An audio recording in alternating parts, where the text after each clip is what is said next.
Water.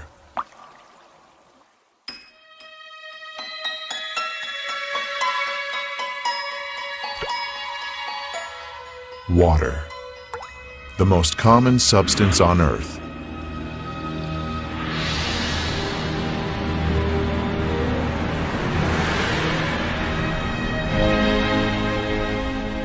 It is with us every moment of our lives. But do we know the secrets of this amazing element? Where did it come from? Who bestowed water on our planet? And why? The only such planet in the universe. Perhaps only water itself knows the answers to these questions. There is just as much water on Earth today as there was when everything began. When the world was born and acquired the shape and sensations we know so well.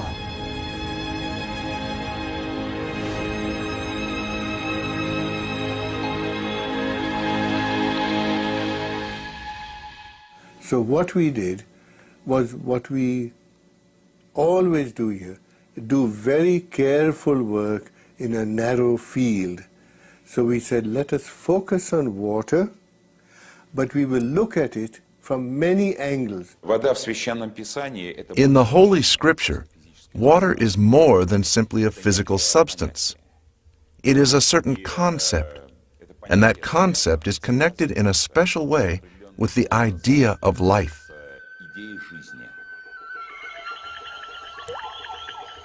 Nothing in the world is softer and more yielding than water.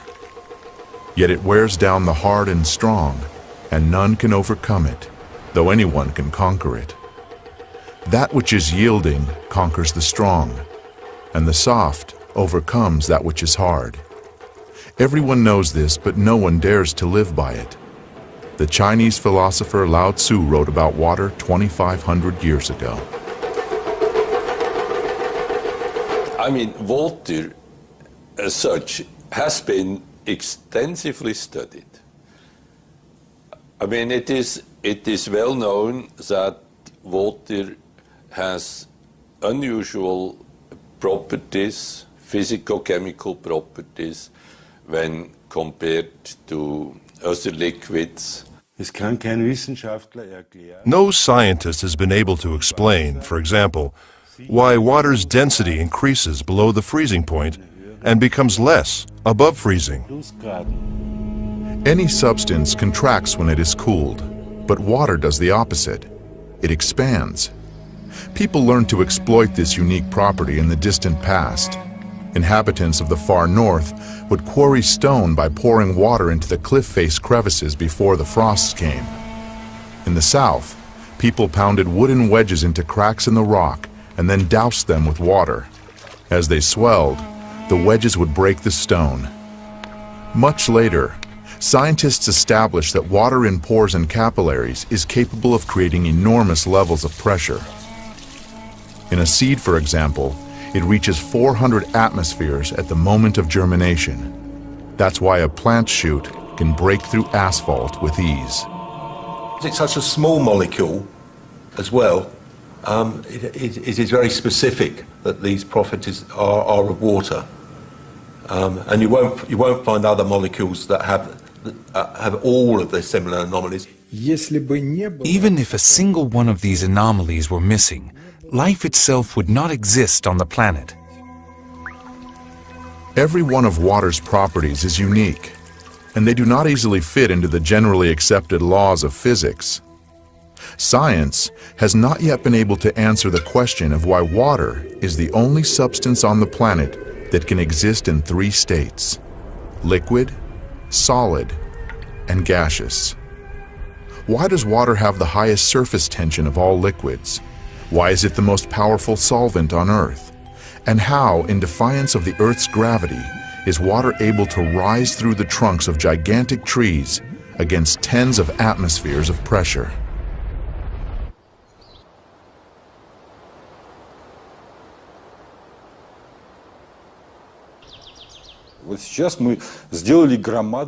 We have taken a great step forward. We have really understood that we know almost nothing about water.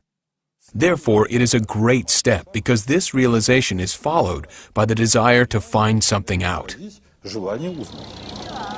Southeast Asia. The year is 1956. The place is a secret military laboratory for developing and producing weapons of mass destruction. Work has been underway here for several years on a powerful new generation of bacteriological weapon. The scientists are discussing what properties this weapon should have at one of their protracted secret meetings. Suddenly, the session breaks off.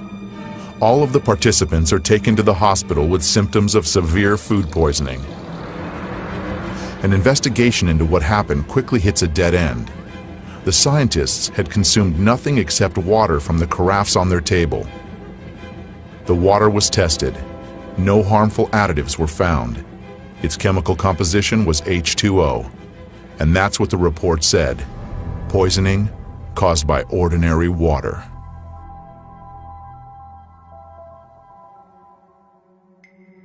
"20 years later, a fantastic hypothesis was put forward. A hypothesis that could explain water's unpredictable behavior. Water has memory. Experiments done in many countries around the world have shown that water receives and makes an imprint of any outside influence, remembering everything that occurs in the space that surrounds it. Any substance coming into contact with water leaves a trace in the water. Had our ancestors guessed this when they used silver vessels to turn ordinary water into healing water? It is today the best antibiotic that is made, as good in Afghanistan and Iraq.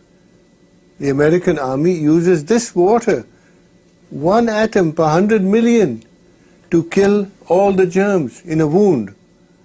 So the President of the United States uses this water to keep infectious bugs from his hand. So I said, how can this water be? As it records information, water acquires new properties, yet its chemical composition remains unchanged. So their theory was the chemical composition of the water is important. Now the sensational news is that that is nonsense. The structure of water is much more important than the chemical composition. The structure of water means how its molecules are organized. We can see how water molecules join together into groups. These are called clusters. Scientists came up with the idea that these clusters work as memory cells of a certain sort, in which water records the whole history of its relationship with the world, as if on magnetic tape. People don't think when you turn on the light, the water is changing. When you turn on the electric field from the power lines, the water may change. So that is the direction of research. The water, of course, remains water, but its structure, like a nervous system, reacts to any irritation.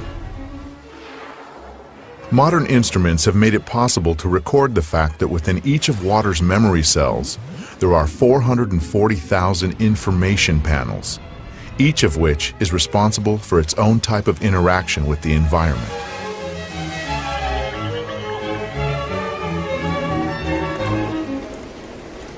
If you consider a cluster as a group of specific molecules, then it can survive only a short amount of time.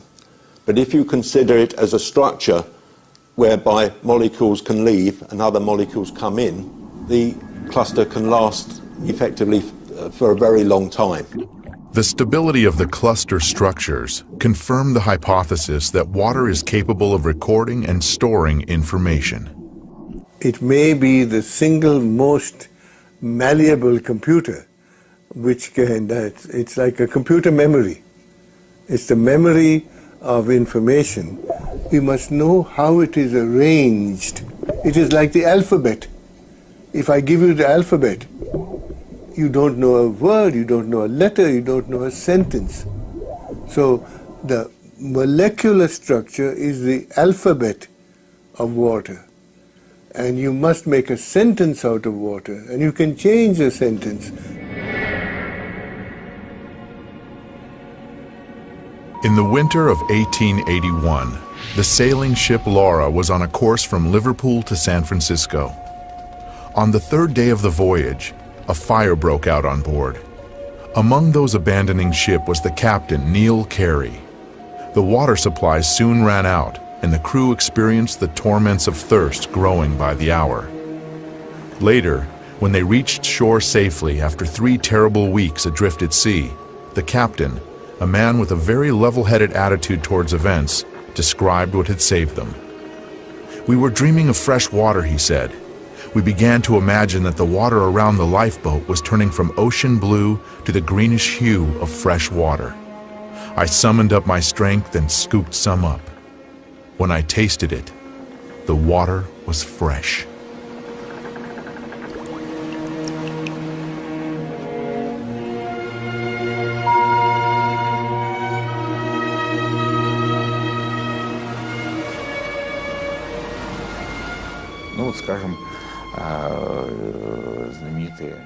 Well, take a famous event. When Jesus Christ turned water into wine. He didn't add some sugar or lactose, but he imparted an absolutely special property to the water. We have carried out many experiments on the effect that quite diverse factors have on samples of water. Magnetic fields, electrical fields, various objects, and also including a human presence and human emotions. And it became clear that positive and negative human emotions are the strongest element of influence. Professor Korotkov's laboratory has conducted numerous experiments on the effect of human emotions on water. A group of people were asked to project onto a flask of water in front of them very positive emotions like love, tenderness, and concern. Then, the flask was replaced with another one, and the people were asked to project emotions of a different type: fear, aggression, hatred. After this, measurements were taken on the samples. The water exhibited changes that were clearly in one direction or another. So love increases water's energy levels and stabilizes the water, while aggressive emotions reduce the energy and make radical changes in the water. I hope to show people through my research that water has a memory of its own. Dr. Emoto's laboratory does research on water samples, which are subjected to various forms of outside influence. The impressions made upon the water are recorded by swiftly freezing it in a cryogenic chamber. This is what water heated in a microwave oven looks like. This is the effect of a mobile telephone. Somebody said thank you to this water. Excuse me. You disgust me.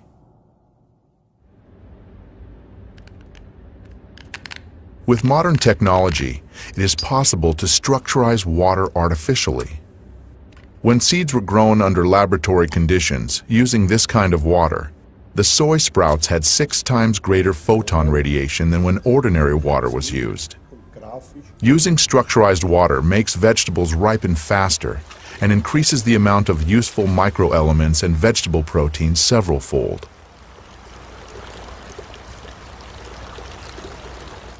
If we look at the shoots, the treated ones were long, even, and strong, while the untreated ones were short, thin, and weak. If we look at the plants today, those from the selected seeds have all ripened, but the ones from non-selected seeds have not. We have to say that using structurized water really does affect the growth of vegetables and fruits. For the purposes of irrigation, 20% less of this type of water is needed than when using ordinary water. No fertilizer was added to the soil or the water. The chemical composition remained the same, H2O. The only thing that had changed was its structure. At the present time, scientists can answer the question of how this happens, but science does not yet have an answer to the question of why. Depending on age, a human being is made up of 70 to 90% water. An adult drinks approximately 2.5 liters of water each day in order to sustain his normal life functions. Another 1.5 liters is absorbed through the skin during bathing or showering. Water makes a long and difficult journey before arriving in our homes. It used to be common knowledge that a settlement could only occur where there was a natural source of water. Today, whether or not there is water in a place is of no importance, because we transport water for thousands of miles using high pressure.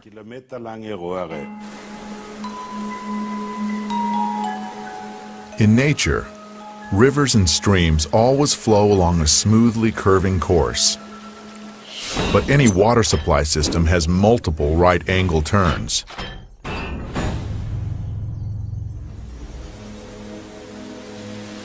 The natural structure of the water breaks down more and more with each such turn. Water from a water supply system which flows into our homes through pipes has various forms, crystals of various forms, but they are all deformed. That is, it may look like this. It can look like this or have these crystals in many other arrangements, but you won't see any symmetry or beauty. Water that flows in a floor panel heating system is devitalized and rotten. It sucks energy out of the people, plants, and animals living in that house. It actually steals the energy. It is well known that the water supply in many large cities is a closed-loop system. After undergoing aggressive chemical purification and passing through powerful filters, the water in these systems is returned to our homes, still remembering the chemicals and the violence it was subjected to. Even stronger, however, is the informational pollution that the water accumulates as it flows down miles of long pipes through thousands and thousands of houses and apartments.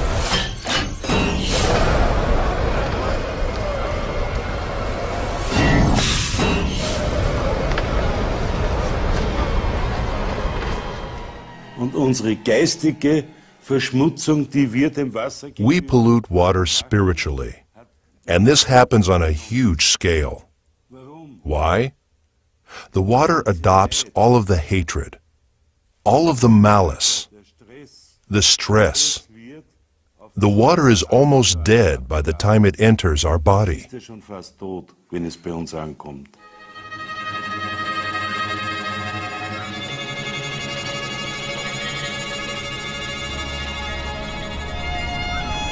Our Earth is a gigantic container of water, in which all forms of life arose, and every living thing is itself essentially a container of water. With modern technologies, we can reach far into outer space, and as we attempt to discover life on other planets, the first thing we look for is water. There is no life on Earth without water. And one of the big questions is whether or not, in case that there should be comparable life on other planets, this would also be based on the presence of water. There is strong belief that the first living organisms were in the water, and only much, much later did organisms develop that could live outside of the water. I don't think that this is at all a coincidence. It is absolutely no accident that the opening lines of the Bible mention water, where it talks about the creation of the world, of life, and of man. It has to do with water first and foremost. Like sculptures that have not yet been created are present in a piece of clay, so the images of all future living organisms were present in the water. Water merely brought to life a pre-existing conception, but for any process to begin, requires an impulse.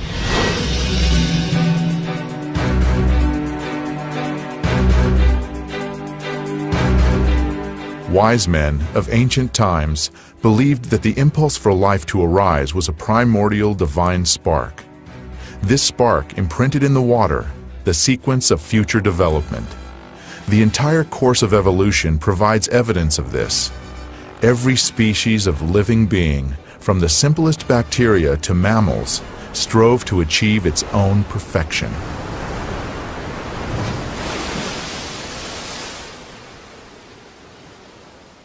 Science most likely will never find out the exact process by which Adam was created, what went with what, and in what proportions. But the Quran, for example, says that water played a part in this by the will of God. I think that scientists should look more closely at how water interacts with their molecules. At a molecular level, it creates the structure of DNA. We wouldn't have the DNA helix without water. It creates the structure of proteins, so our bodies wouldn't work without the water. Every seed, every embryo begins its life exclusively in water. Amniotic fluid plays a role in the embryo's development and preservation. It is the surrounding water, like a universal computer, that reveals any biological program, and thus water is also the only thing that can change it. The preacher wrote long ago, "Is there anything whereof it may be said, See, this is new?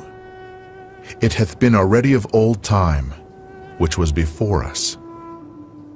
And Jacob took him rods of green poplar, and of the hazel and chestnut tree, and pilled white strakes in them, and made the white appear which was in the rods. And he set the rods which he had pilled before the flocks, in the gutters, in the watering troughs where the flocks came to drink, and the flocks conceived before the rods, and brought forth cattle, ring-straked, speckled, and spotted." We subjected water to super-weak magnetic field impulses. These fields are tens of thousands of times weaker than the Earth's natural magnetic field. That means they are negligibly small from the standpoint of modern science. Fish were introduced into water that had been treated in this way, and the fish soon produced an unusual hatch of small fry. They differed radically from other fish to which they were related, though they looked as much alike as twins.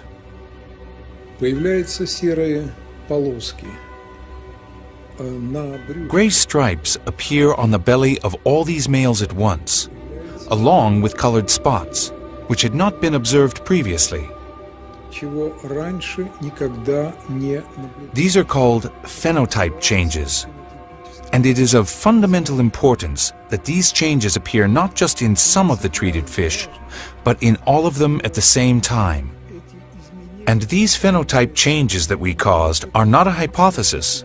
They occurred in practice.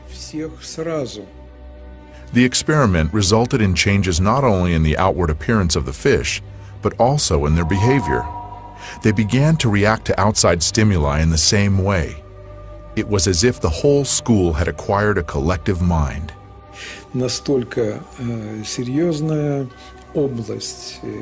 A whole important area of problems came up, which had not been studied whatsoever.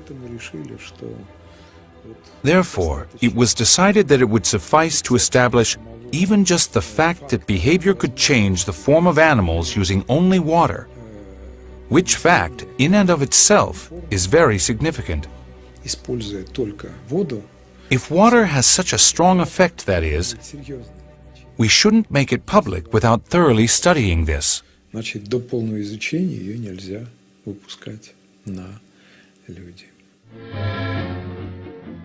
In 1932, sensational news traveled around the world. The American physicists Harold Urey and Albert Osborne had discovered that, in addition to ordinary water, heavy water also exists in nature. Deuterium-2O. The splitting of deuterium was the basis for creation of the most destructive bomb, the hydrogen bomb.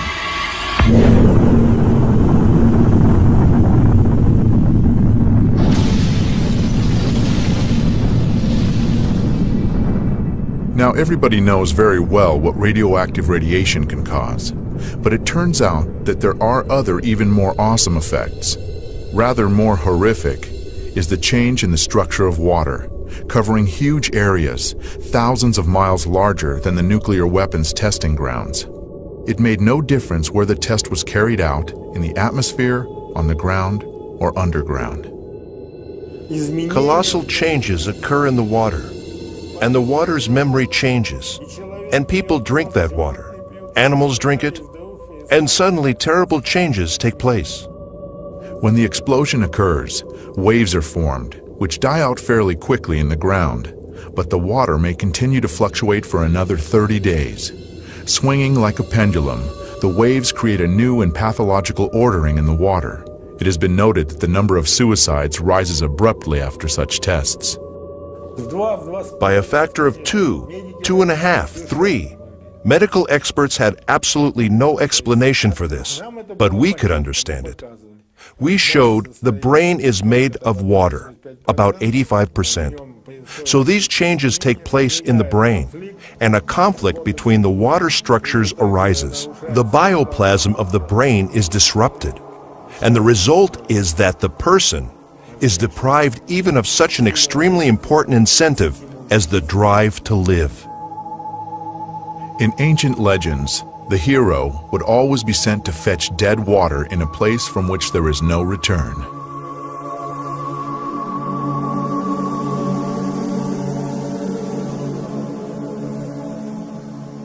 According to tradition, the only sea on earth in which there is no life came into existence where the destroyed cities Sodom and Gomorrah had been located: the Dead Sea.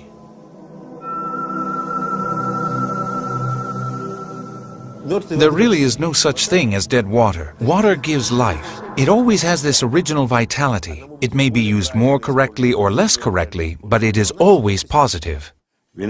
How a person handles water, if he approaches the water with good thoughts or blesses it and says thank you to it, the quality of the water will improve, and the water will have a positive effect on a person and his body. According to the Chronicles, in 1472, Abbot Karl Gestinsis was arrested on the basis of a false denunciation and interrogated in connection with having caused a certain prominent lady to fall ill. While he was being held in a dungeon, the abbot was given only a crust of stale bread every day, along with a dipper of rotten, stinking water.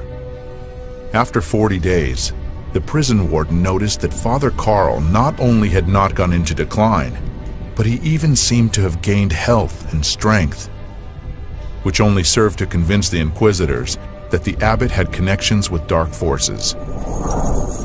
Later, Karl Gestinsis confessed under brutal torture that he had recited a prayer over the rotten water he was given, thanking the Lord for bestowing these trials upon him. After that, the water tasted bland and turned fresh and clear.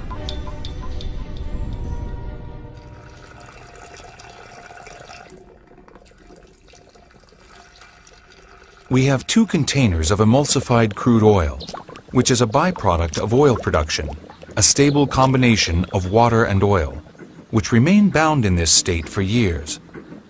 The test sample is irradiated. The element will treat 1 container for 7 days, making the water molecules lessen their contact with the oil molecules. After 4 days, we compare the test sample and the control. The water has separated from the oil. At the boundary between the water and oil phases, there are crater-like formations. This means that the separation process is continuing. The fields we use to influence the water are comparable in intensity with the electromagnetic field of the human heart. On the 7th day of treatment, the experiment is finished. The water has completely separated from the oil.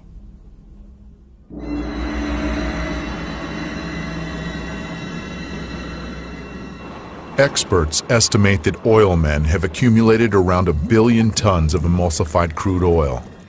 It cannot be used for industrial purposes. Ultimately, They get rid of the emulsion, pouring it right onto the ground. And then, horrible sludge lakes are formed in the oil fields.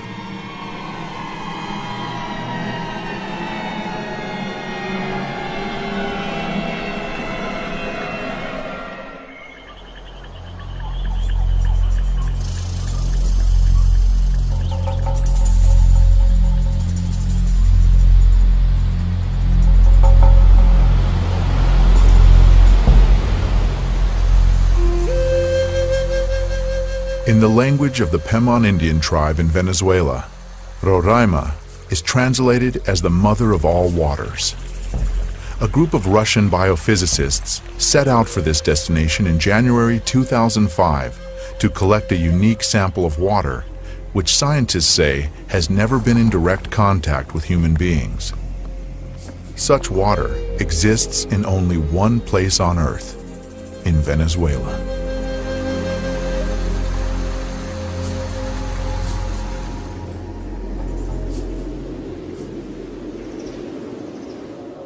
According to one hypothesis, a continent called Gondwana existed in the southern hemisphere during the Paleozoic era.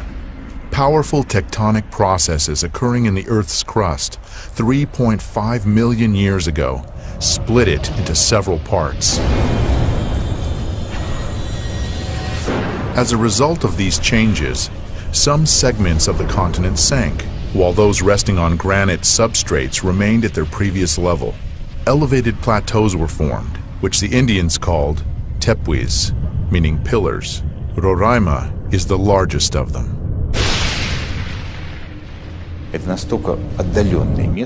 It's a really remote place, very hard to get to. 3 days of travel through the savannah and then the jungles. Then you climb an 800-meter wall. It takes a certain amount of enthusiasm. Therefore, we can say that the water we have there is in a unique, virgin state.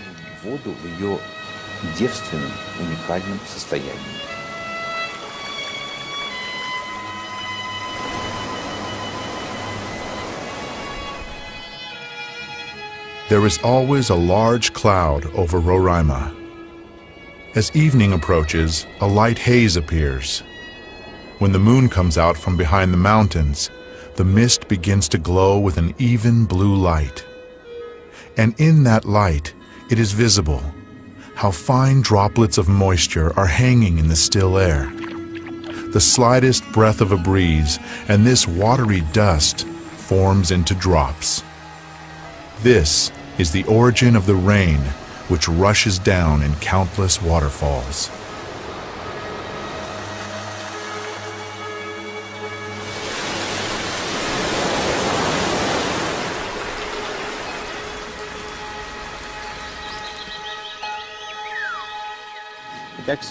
So today is January 30th, 2005. Water collection number 16. Then we shall pack it all up in foil, and in this form this water will hold its energy for several days with the air of these places. Then we'll arrive in St. Petersburg, and we'll calmly carry out our laboratory analysis several thousand miles away, and only then will we be able to draw any conclusions.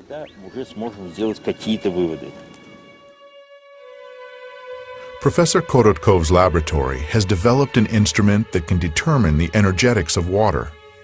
It works on the basis of the Kirlian effect. Everything that enters a strong electromagnetic field begins to emit light. The greater energy the object possesses, the brighter it shines. The water from Venezuela was compared with ordinary drinking water.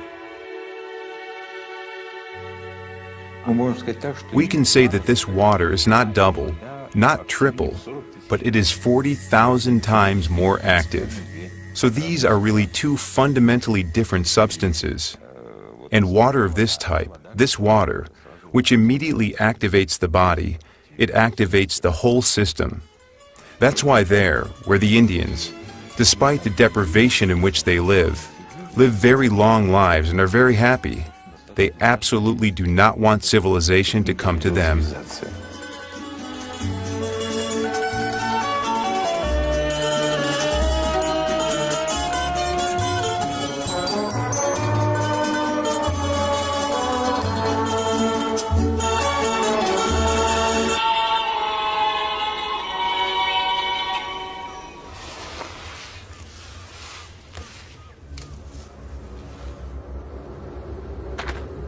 In the late autumn of 1632, a poor farmer named Gens from the village of Enningen in Hessen, an orphan who didn't remember his parents or where he was born, set off for southern Italy to seek a better lot.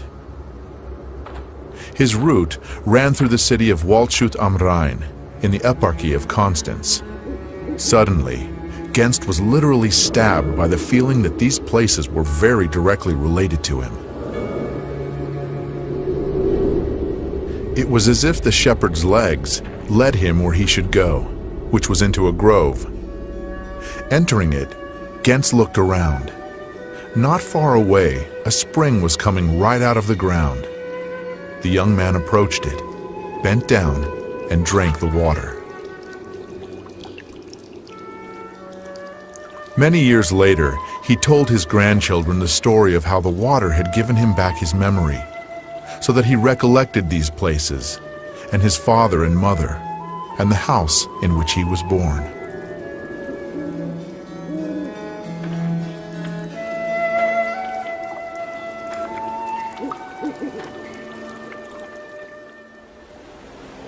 Modern science maintains that the water structure of each person's body is identical to the structure of the water in the place where they were born. Therefore, our internal connection to our place of birth is preserved throughout our life. And that means that the concept of homeland has not only a lofty poetical meaning, but also a quite specific physical content.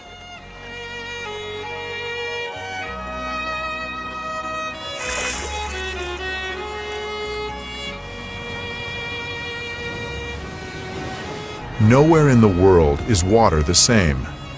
Breaking its way to the surface through minerals and ores, water assimilates the vibrations of the soil and information about its specific biological and energetic features.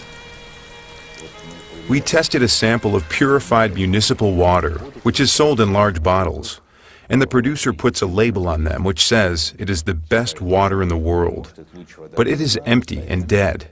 True, it's pure and it's good, and some minerals have been added, but this is dead water in which there is no energetics and there is no life. Most likely, people do not sense any particular difference between naturally pure and artificially purified water. But any animal will always choose water from a spring, because this water is loaded with natural energies.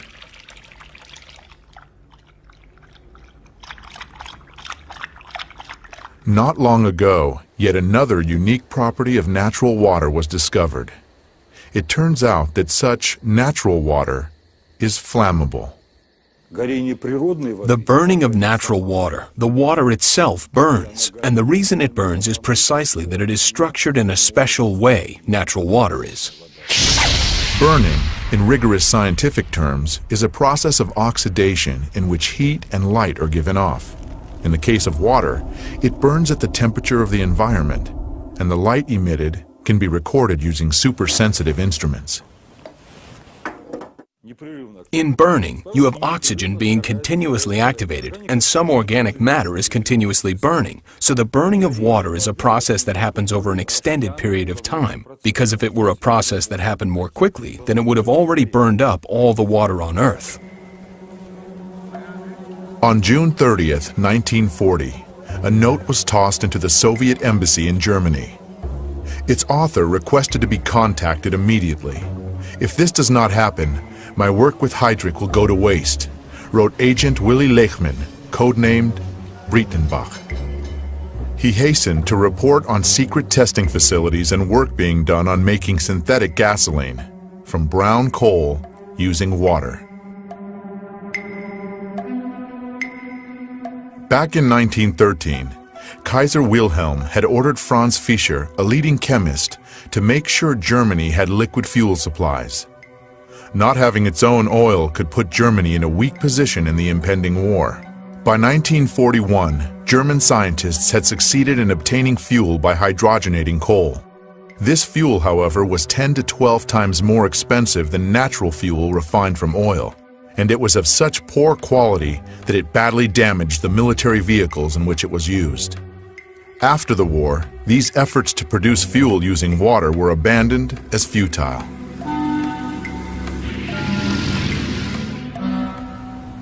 For the past 15 years, the researcher Zhang Guohua has been working to create fuel of this type.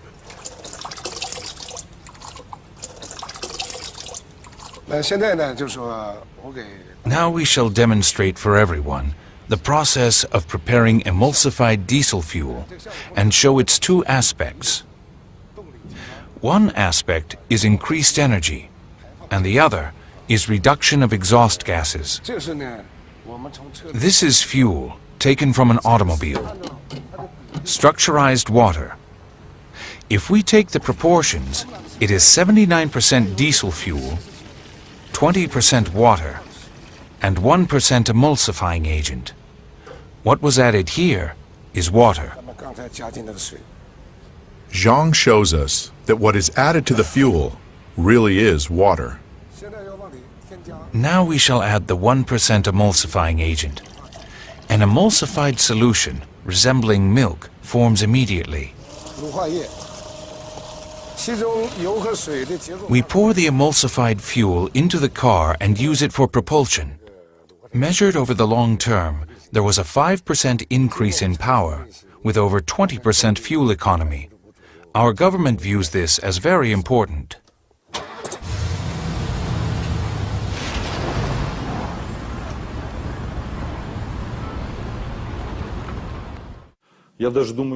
I think that not even all chemists remember this aspect.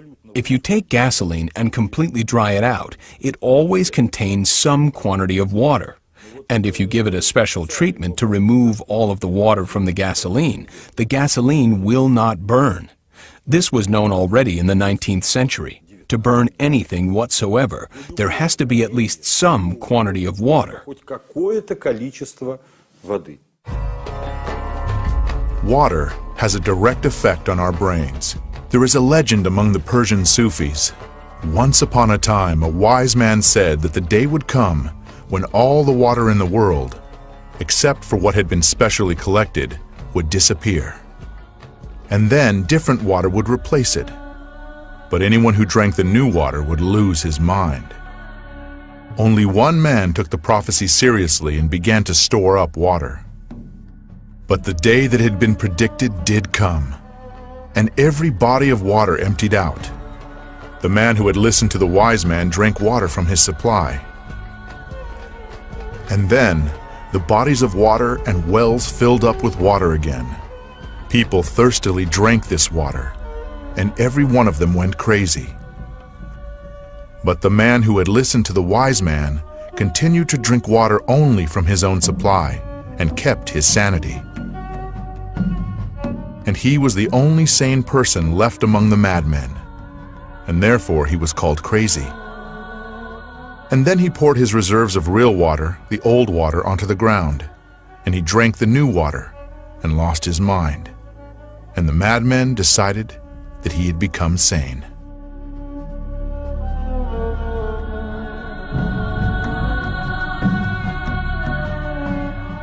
A major part of our brains are water.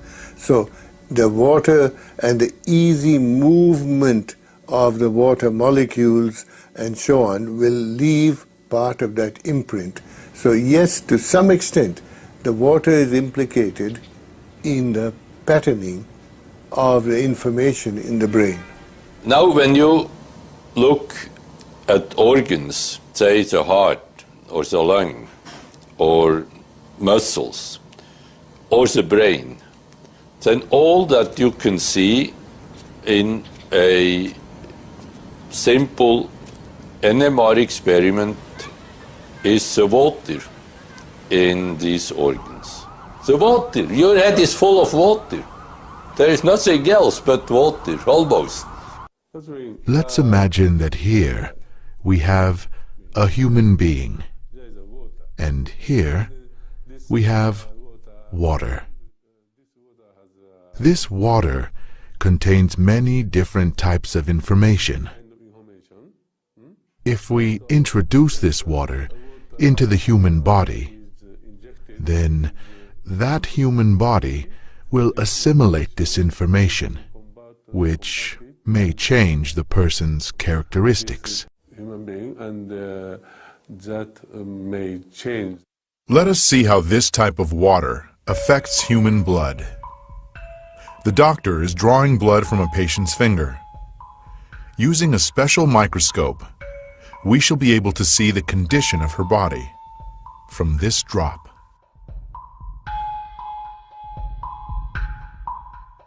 These are red blood cells, and they've lost their electrical charge, so they're all stuck together in a formation called a rouleau. Here's a huge symplast. Symplasts are associated with heart disease and arthritis and lung disease and many other conditions that could be coming in the future. The doctor asks the patient to drink a small amount of structured water. After 12 minutes, the doctor again draws blood from the patient and studies it.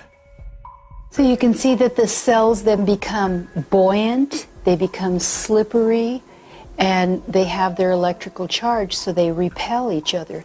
That allows them to carry oxygen, and it means that we're changing the pH of the blood back to an aerobic environment rather than an anaerobic environment. I think that's utterly amazing that just drinking water could do that.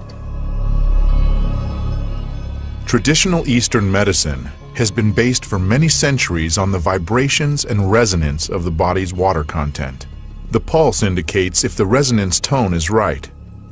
It is believed that the pulse may be strong, weak, cold, or hot. On the basis of this, an experienced physician carries out a kind of energy scan of the body, makes a diagnosis, and prescribes treatment.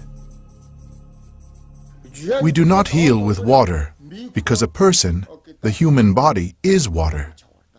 The person simply reads the mantras or prayers in order to correct the bad water he has inside. How this hidden effect works is not known. In all of the world's religions, Christianity, Islam, and Judaism, it is the practice to recite a prayer before taking food or to consecrate the food during major religious holidays. How often do we stop and think, what for? And how did the certainty arise in such dissimilar religions that this is the right thing to do? Why did something that science is only now trying to understand seem obvious to our ancestors? It turns out that the frequency of vibrations in the prayers of any religion uttered in any language is 8 Hertz, which corresponds to the frequency of the oscillations of the Earth's magnetic field. Therefore, a prayer, pronounced with love, creates a harmonic structure in water, which is an ingredient of absolutely all food. We now have some idea about how this happens through the structurization of water clusters, water molecules. Therefore, we can take some purely practical advice from this. To sit down at the table in a very good mood, and under no circumstances to dine with cruel or aggressive-minded people, because this will have a direct destructive effect on our health. In 1995, Dr. Masaru Emoto was the first one to record musical impressions on water. In Dr. Emoto's laboratory, they presented water with different types of music, after which they froze the water and then under the microscope could clearly see the crystals that the water had formed.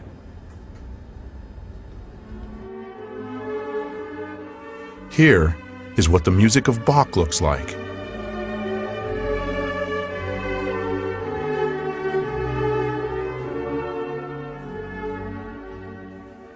Mozart.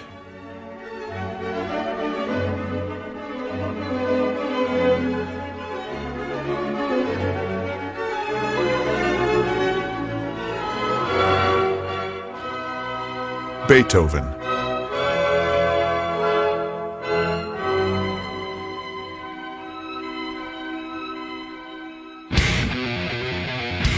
Heavy rock.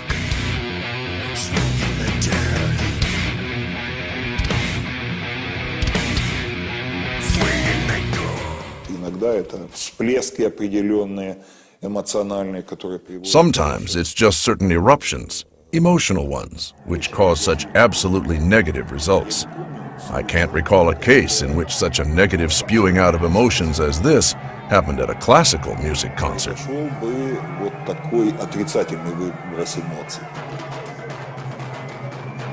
Experiments show that aggression causes a sharp change in water's memory.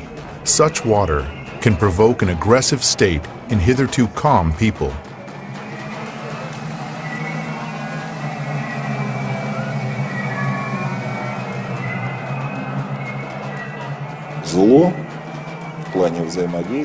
Strange as it might seem, evil interacts more easily and simply. Apparently, this has to do with the sensitivities of human beings who always feel negative things more acutely.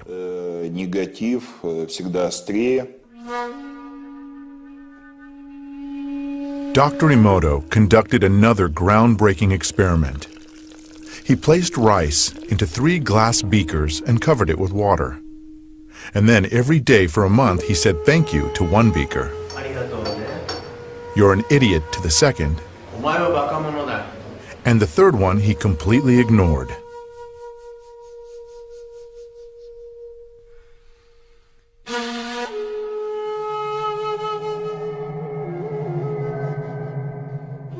After 1 month, the rice that had been thanked began to ferment, giving off a strong, pleasant aroma.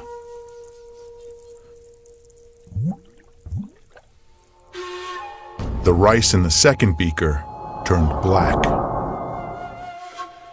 And the rice that was ignored began to rot. Dr. Emoto feels that this experiment provides an important lesson, especially with regard to how we treat children. We should take care of them, give them attention, and converse with them. Indifference does the greatest harm. It may not always be easy to do, and almost always it takes practice. Practical experience show that hatred, rage, and even annoyance not only exert a destructive influence on other people, but they also give feedback.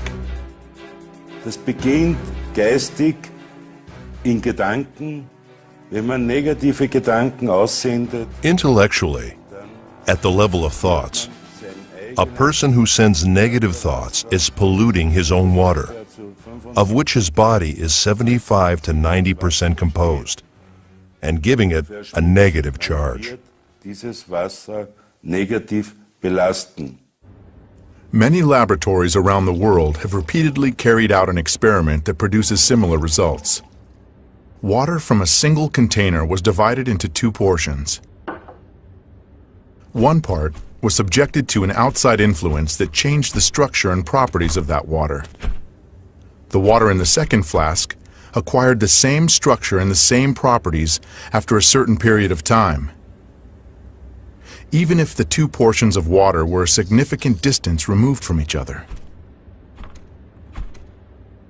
The water has a very important photographic memory, we can say that, and also you can imprint it with very subtle energies, even from 10,000 kilometers. Does that mean that remote communication occurs between human beings, who are essentially structures composed of water?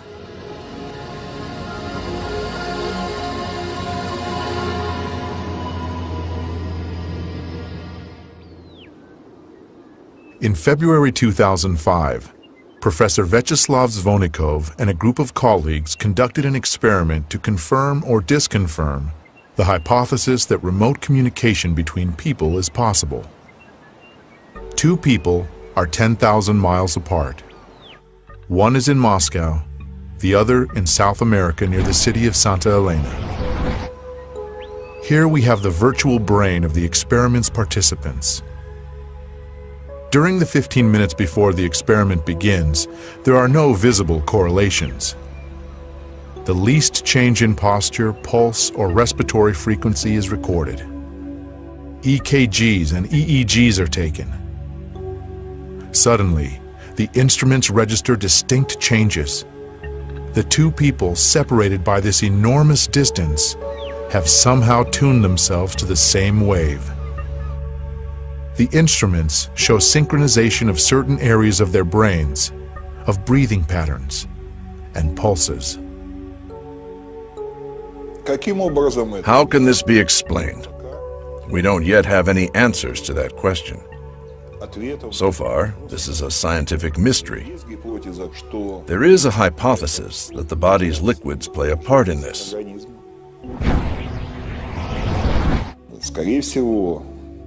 Most likely, and we do have a good deal of data to confirm this, liquids within the body also carry out a sort of information transmission function. So therefore our actions every day is very important. And our actions are related to nature, to the whole cosmos. So what one does doesn't just affect themselves, it affects other people and it affects the whole universe. We studied water during solar eclipses and when comet Schumacher-Levy was passing, in those periods of time. And it turned out that a tissue culture in water, when a solar eclipse is in the offing a week ahead of time before the eclipse, when everything is still far ahead, it already begins to fade. The water showed a direct connection to the event.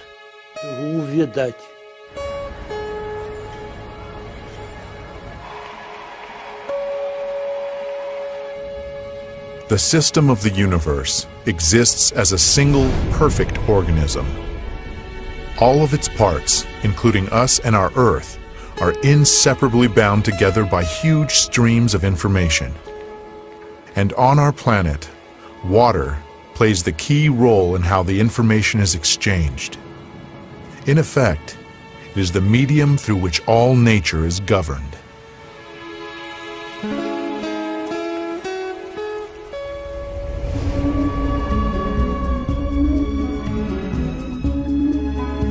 The Chinese chronicles tell about the Taoist hermit Shang Xun, who is known to have met repeatedly with Genghis Khan for lengthy conversations. Once, when the country was being ravaged by an unknown epidemic, the ruler of Beijing asked the hermit to protect the people. He prayed, and the sickness retreated. In reply to numerous expressions of gratitude, the hermit said, "Prayer is not a thing.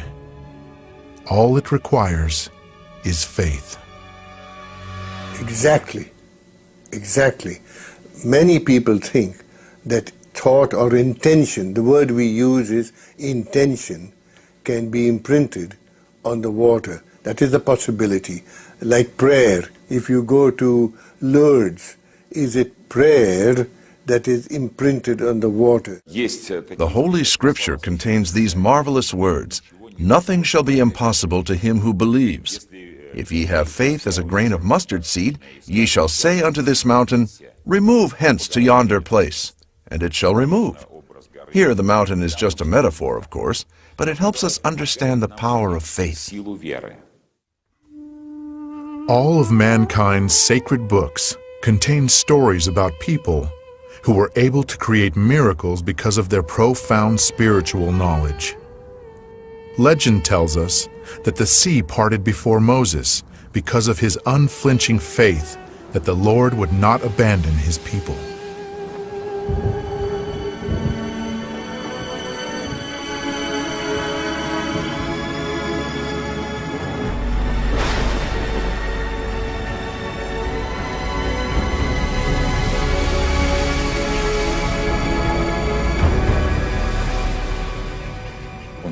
We have totally indisputable evidence that prayer influences sick people to get better. And it's caused absolutely fantastical recoveries, such as the spread of gangrene suddenly stopping in a person who already had it.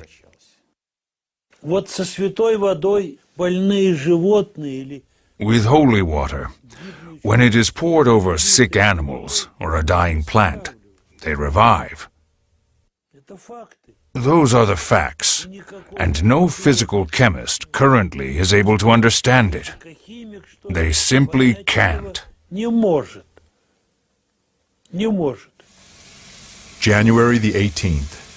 It is the eve of the Orthodox Feast of the Epiphany. 2 flasks are filled with ordinary tap water. Early in the morning, one of them is set inside the church, near the vessel over which the sacrament of sanctification is to be performed. Every year on January 19th, the faithful and even non-believers hurry into churches to pick up some of the baptismal water. It is believed to possess extraordinary properties. In order to confirm or refute this, the 2 flasks were taken to the laboratory for study immediately after the service. Here, the water was frozen in a cryogenic chamber and photographed under the microscope.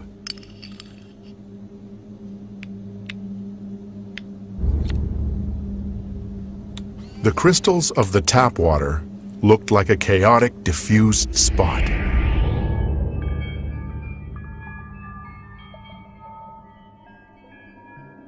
While the water that had been in the church had the rectilinear symmetrical form of a 6-pointed star.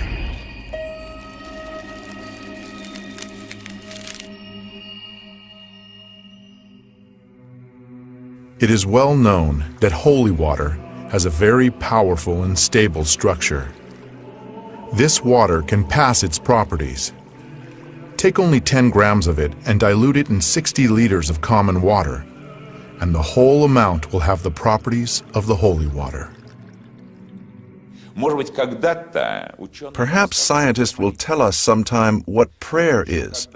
Perhaps scientists will tell us sometime what happens with human nature under the influence of divine grace.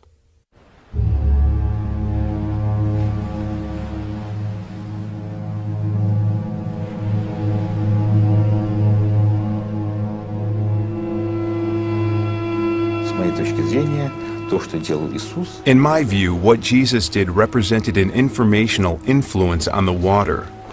He acted with his spirituality. He acted through higher spiritual powers.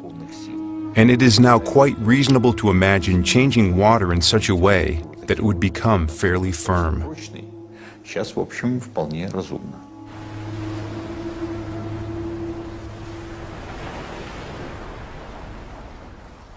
It could be radiation, but could it be only subtle energy? And we are very interested in how subtle energy can be detected by a material.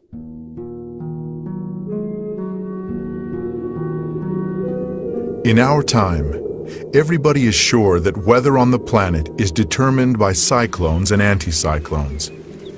We accept the weatherman's daily forecasts as inevitable. Actually, we are waiting for water to make its appearance. Evaporating and turning into whimsical clouds and towering thunderheads, it creates the architectonics of the sky.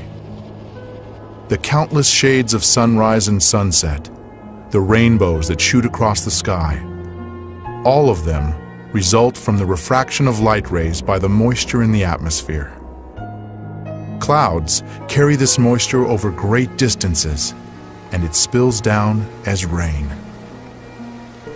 Rain, hail, snow and mist, winds and storms, gales and hurricanes. All of these complex processes depend on water's mood. We try to second guess how it is going to behave, and where on the earth it will bestow its favors, and where it will unleash its wrath. The most we can do is to observe these processes from space, but only observe them. But how alluring the thought is of subjugating the weather. What a sweet bait that is for human vanity.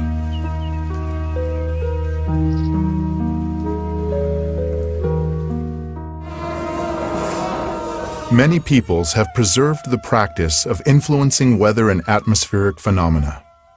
These rituals are carefully passed down, unchanged, from generation to generation.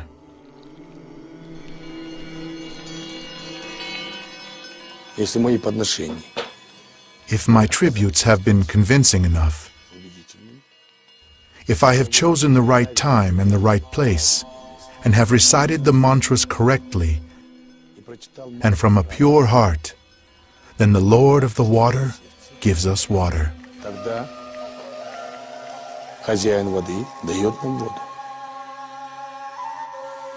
We do not place much trust in actions which may be met with a smile these days. Could it be that just one human, not some huge modern laboratory with the latest technologies, but just a single person, could influence a natural process solely by the force of his desire and intentions? And there was an outdoor wedding outside a museum in Ontario.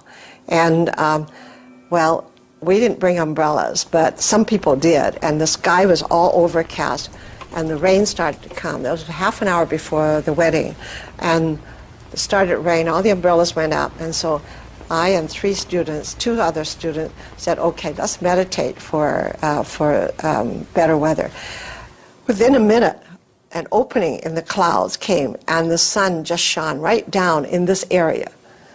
Only, not all over, just shone right down this area. By the summer of 1991, Israel had had no rain for 2 years. The water in the country's only freshwater lake, Lake Kinneret, had fallen 15 centimeters below the critical level. Then, 10,000 Israelis gathered at the Wailing Wall to pray for rain.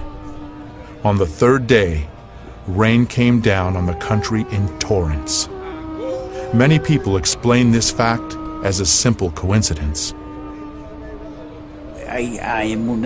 Belief in coincidence is neither scientific nor religious. From a scientific standpoint, there is scientific determinism, while from a religious standpoint, there are things that are done which have an influence on the outcome. Coincidence is a way in which people try to escape bearing any responsibility.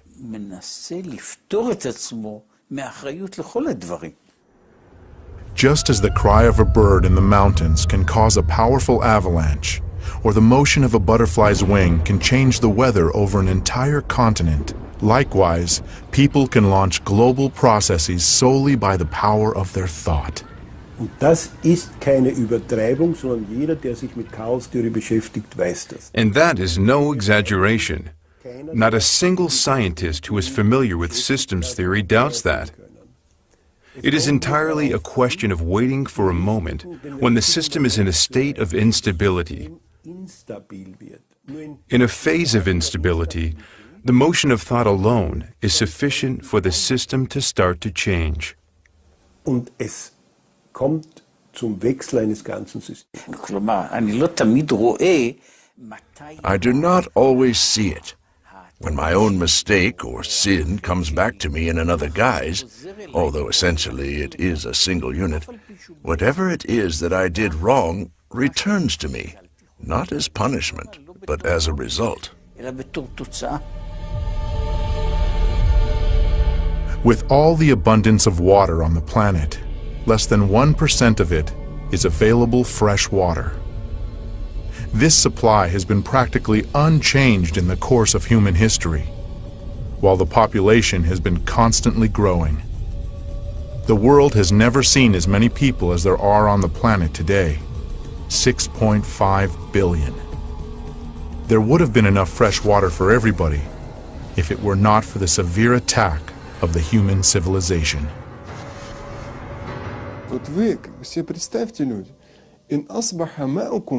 Look, imagine, if there will simply not be any water, that it will go away deep underground. Who shall give you water which will spout freely from the ground and be easy for you to reach?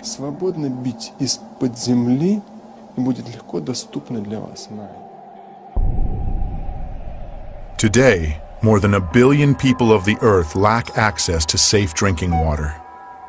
Over 5 million people, half of them children, die from this reason each year. This is 10 times more than perish from wars each year. If this problem is left unsolved, water may become a source of international conflict in the 21st century. Already now, it is gradually attaining the status of a base resource, which is beginning to figure in the political dialogue among countries and peoples.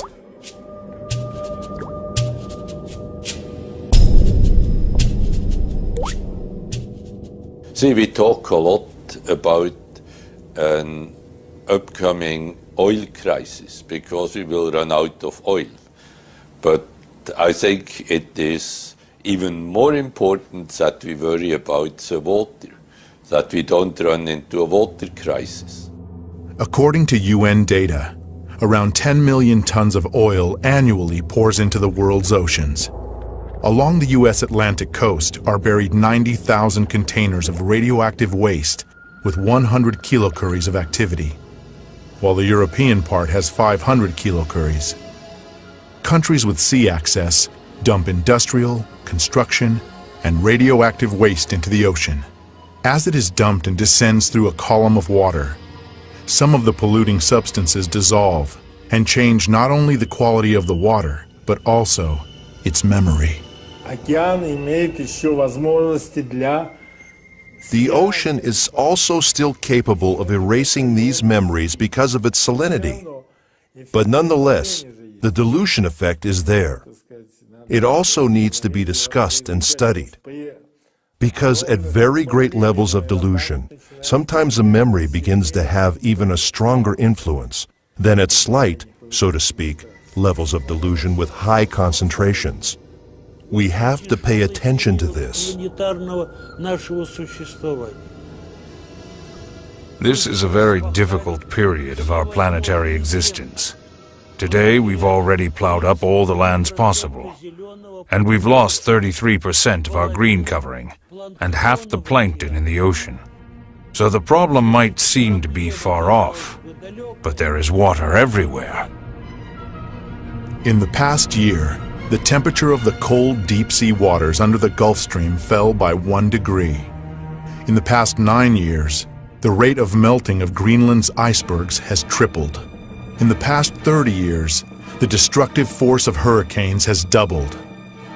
The number of natural disasters is rising. In the decade from 1973 through 1982, 1,500 disasters occurred worldwide. In 1983 to 1992, there were 3,500. In 1993 to 2002, there were 6,000. 226,000 people died or disappeared during the December 2004 tsunami in Southeast Asia, while 500,000 were left homeless.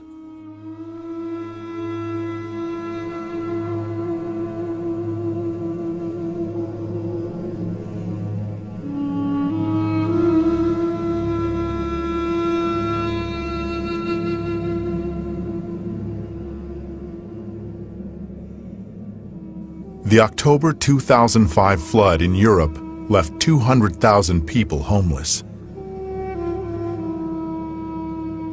Over 1,300 people died during Hurricane Katrina in August 2005. 1 million people were left homeless.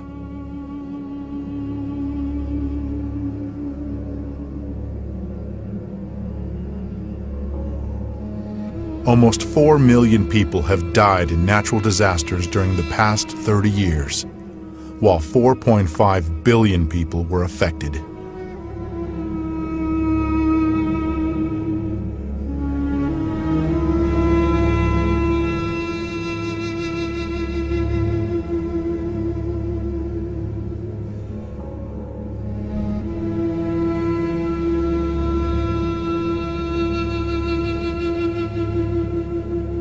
Если спросить сегодня простого человека на улице, if you ask the ordinary man on the street today whether or not man and human activity are to blame for the increased number of hurricanes on the planet and their increased destructive force, I think that every other person will say yes, this is a consequence of human activity.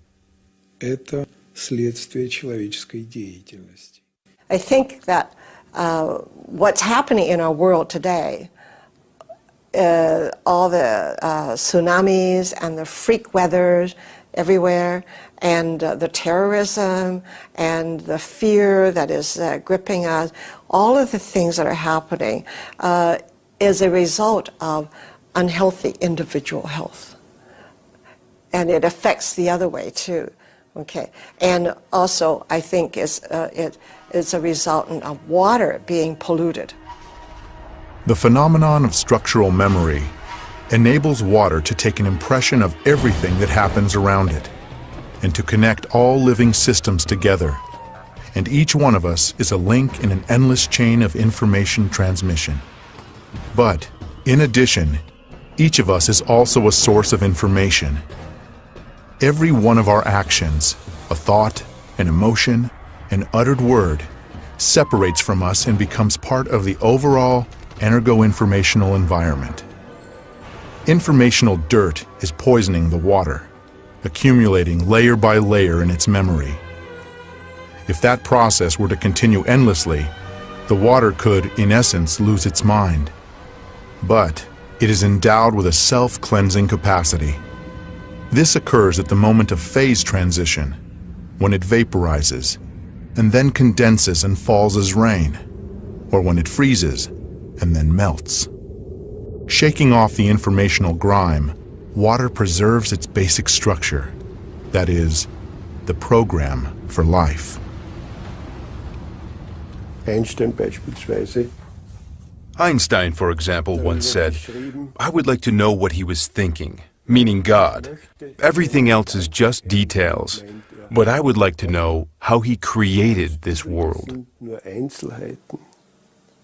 Ich möchte wissen, wie diese Welt erschaffen hat.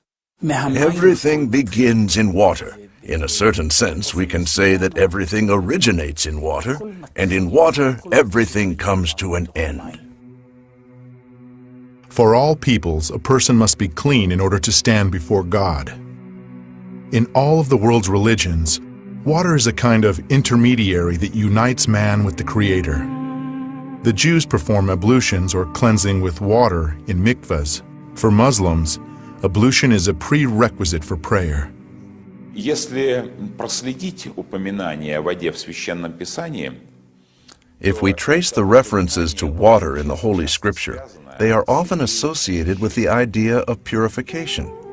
наиболее яркое это, конечно, This is most vivid, of course, in the narrative of the baptism of the Israelites in the River Jordan in the time of the prophet John the Baptist, the forerunner.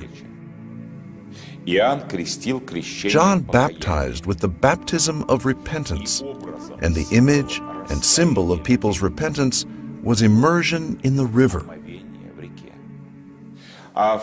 In the Christian Church, there is the sacrament of baptism. First of all, why is it a sacrament? Because it remains ultimately hidden from us. What happens with a person at the moment of baptism? It is known that the divine energy, which in the language of the Church we call grace, descends upon the person. которую мы на церковном языке называем благодатью, снисходит на человека. There have been many wars on religious grounds in human history, but in our experiment, water reacted to individual words that had a religious content by forming beautiful crystals. This means that the conception of our nature coincides with each religion. The Christian prayer. The Buddhist prayer. The Muslim prayer. Dr. Emoto presumes that serious crimes are committed most of all in areas where people curse the most often.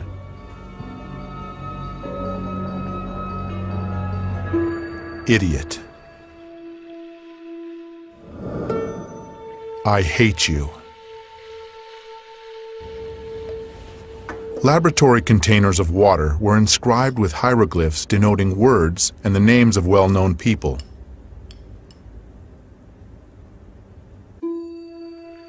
Love. Hope. soul. Mother Teresa, Hitler. Dr. Emoto's numerous experiments aimed at finding the word that cleanses water most powerfully have shown that it is not just one word, but a combination of two: love and gratitude.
The universe was created by the Absolute, by the Source that produced all of which exists, all its material manifestations.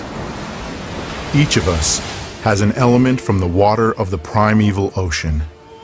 Our every word is like a water drop, a medium of thought, a source of information, and we are all here to repay the Absolute with love and gratitude.